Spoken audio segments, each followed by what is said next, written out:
جو SIFC ہے وغیرہ. اینی ویز یہ فرمائیے گا کہ کیا اب اس بات کا تعین ہو گیا ہے, کیا یہ ڈٹرمنیشن ہو گئی ہے کہ یہ ڈسکوز وغیرہ ہے, یہ جو بجلی کا نظام ہے, یہ آپ صوبوں کو نہیں دیں گے, اب ان کو آپ انہی جگہوں پہ پرائیویٹائز کرنے جائیں گے, pure and simple privatisation of discoms. کیا یہ ڈیسیشن ہوا ہے یا صوبوں میں جانے کا ہی ڈیسیشن رہے گا؟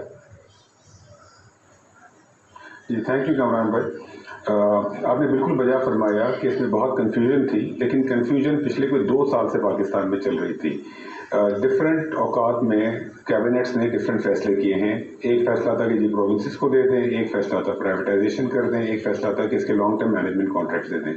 تو ہمارا پہلا آبجیکٹو تو یہ تھا کہ اس پہ ایک کلیئر ڈیسیشن میکنگ ہو جائے.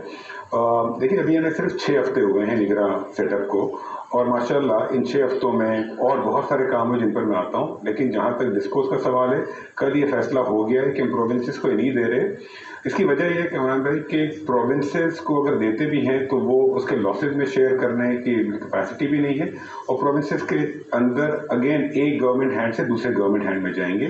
جبکہ ڈسکوز میں جو ایشو ہے وہ ان کی مینجمنٹ اور گورننس کا ایشو ہے, اور وہ پرائیویٹ سیکٹر کے آنے سے ہی بہتر ہوگا. تو پروونسز کو ہم نہیں دے رہے ہیں. پرائیویٹائزیشن آئیڈیل سولوشن ہوتا, لیکن پرائیویٹائزیشن اس لیے نہیں ہو سکے گی کہ آپ کو پتہ ہے PTC کی جو پرائیویٹائزیشن ہوئی تھی آج تک اس کے مسائل چل رہے ہیں. بہت سارے ایسیٹس, بہت ساری لینڈ PTC کے نام پر ہی نہیں تھی. ڈسکوز میں بھی اس ٹائپ کے ایشوز ہیں کہ واپس سیل ہونے کے بعد بہت سارے ایسیٹس ان کے نام پر ٹرانسفر نہیں ہیں.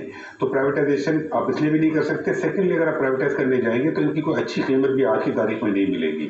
تو privatisation is also not feasible. دنیا میں بہت سارے ملکوں میں اس ٹائپ کے ایسیٹس کے لانگ ٹرم کنسیشن 15 سے 20 سال کے کنسیشن پرائیویٹ سیکٹر کو دیے جاتے ہیں.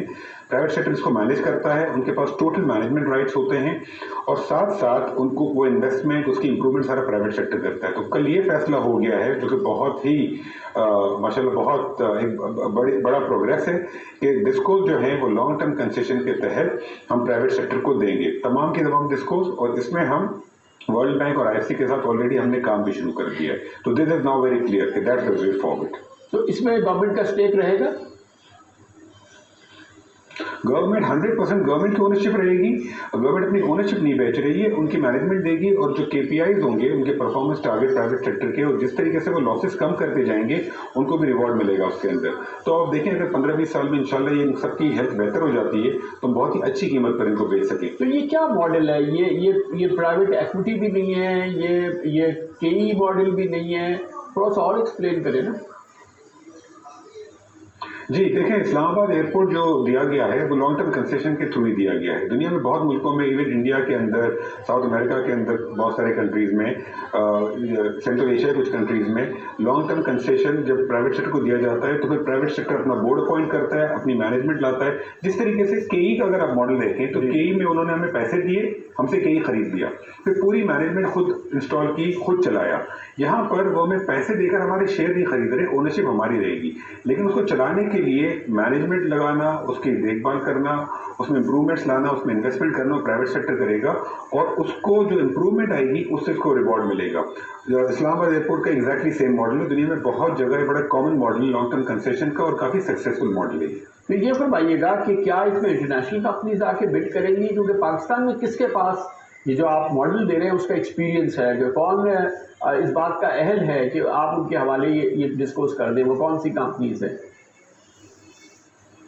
جی دیکھیں, گلوبل انٹرنیشنل کمپنیز کے لیے بھی اوپن ہوگا اور پاکستانی کمپنیز کے لیے بھی, اور میرا اپنا خیال ہے کہ پاکستانی کمپنیز کے پاس بہت اہلیت ہے اس کو چلانے کی. ایک زمانے میں اگر آپ کو یاد ہو جب حبیب بینک پرائیویٹائز ہوئی تھی, UBL ہوئی تھی, الائٹ بینک ہوئی تھی, ان سب میں بڑے لاسز تھے, اور پھر ماشاءاللہ دیکھیں کس طریقے سے ٹرن اراؤنڈ ہوئی. ایون MCB, پورا بینکنگ سیکٹر کس طریقے سے ٹرن اراؤنڈ ہوا ہے. جب یہ بک رہی تھی, مجھے یاد ہے الائٹ بینک اور حبیب بینک کی بیڈنگ میرے سامنے ہوئی تھی, میں ایڈوائز کر رہا تھا کچھ انویسٹرز کو, تو اس وقت لوگوں کا جنرلی خیال تھا کہ ان میں تو پیسہ بنانا بہت مشکل ہے, لیکن ساری ریکوری کس طریقے سے ہوئی اور کتنی پروفٹ